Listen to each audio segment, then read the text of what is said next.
खुलुमबाय बे समाव आङो नोंथांमोननि गेजेराव मोनसे गोदान भिडिअ लानानै फैबावबाय। नोंथांमोना भिडिअखौ फारियै जोबजासिम नायलांदो।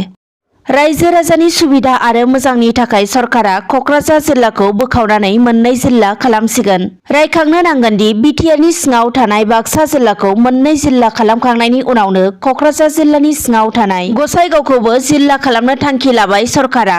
मख'नो नांगोनदि क'क्राझार जिल्लाखौ मोननै जिल्ला खालामनो थांखि लानायनि सायाव बिटिआरनि मावफुंगिरि सोद्रोमा प्रमद बर'आ खौरांगिरिनि गेजेरजों फोरमायथियो दि क'क्राझार जिल्लानि सिङाव थानाय गसाइगावखौ गोदान जिल्ला खालामनायजों लोगोसे गसाइगावखौ मडेल सहरबो खालामनाय जागोन। बेनिखायनो गसाइगाव सोहोरखौ जौगाखांहोनो थाखाय साखाथि फाखाथि गोबां फसंथानफोरखौ गायसंनाय जागोन आरो गसाइगाव सोहोराव गोदोनिफ्राय सोलिबोनाय हा-हुनि जेंना आरो बायदि मैया जेंनाफोरखौ सुस्रांना होनानै गसाइगाव सोहोरनि रायजो राजाफोरा जाहाथे आलो गोजोनै रायजो जानो हायो बिनि थाखायबो सरकारा बायदि मैया आसनिफोरखौ लानाय जादों होननानै बिथां प्रमदआ खौरांगिरिनि गेजेरजों बुंथिनानै होयो।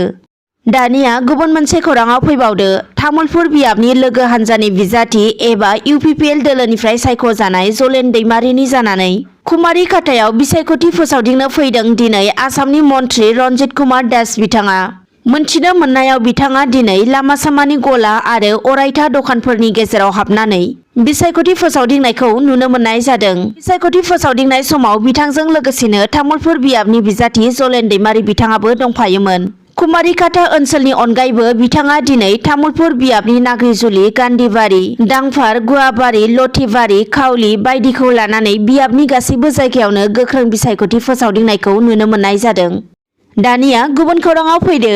बिपिएफ राजखान्थि हान्जानि सासे गोख्रों दैदेनगिरि आरो बिएलटिनि सासे गोख्रों मावथि गबिन्द बसुमतारिया रुंसारि जाबाय। मख'नो गोनांदि बिथाङा मोनसे समनि बरपेटा जिल्ला बिएलटिनि सासे गोख्रों सोद्रोमामोन आरो बिथाङा बिपिएफ राजखान्थि हान्जानि अर्गेनाइजिं सेक्रेटारि आरो बाक्सा जिल्ला बारग' बिएलटि वेलफेयार ससाइटिनि चेयारमेनबोमोन। बिनि अनगायैबो बिथाङा 20 नं मथंगागुरि समस्तिनि आगु टिसिएलसिसिनि चेयारमेनबोमोन। मोनथिनो मोननायाव बिथाङा गोबाव समनिफ्रायनो केन्सार बेरामजों नाख्रेबजानानै दङमोन आरो मैया हरनि समाव एबा 23 अक्ट'बर खालि बिथां गबिन्द बसुमतारिया मोनानि 10:55 बिथाङा रुंसारि जानानै थाङो। मख'नो नांगोनदि बिथाङा 1969 मायथाइयाव बरपेटा जिल्लानि सुख्रुंबारि गामियाव जोनोम मोनदोंमोन आरो बिथाङा कलेज फरायफुबाय थानाय समावनो बर' हारिनि सोमावसारनाय आयदाफोरजों गोबां सोमोन्दो दङमोन आरो मिन्थिनो मोननायाव बिथाङा 1996 मायथाइयाव बिथां हाग्रामा महिलारि आरो रुंसारि बिर सिलागां बिथांमोननि दैदेननायाव बिएलटिनि सोमावसारनायाव बाहागो लानानै बर' हारिनि थाखाय गोबां खामानि मावदोंमोन होनना मिथिनो हानाय जादों।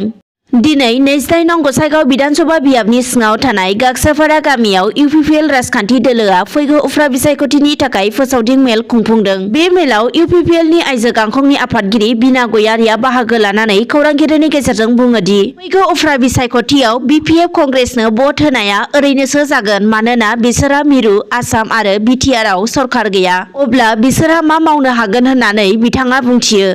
बिनि अनगायैबो बिथाङा बुंबावोदि सरकारखौ अनोब्लासो सरकारा बयखौबो अनफिननो हायो। रायजो राजाफोरा सरकारखौ मदद होयोब्ला सरकारा बयखौबो मदद होजोबगोन। जुदि सरकारखौ अनाब्ला गोरिबफोरा गोरिबैनो थालांसिगोन होननानै बिथाङा बुंथियो। दिनैनि खौराङा बेखिनियानोसै। गोजोन्थों।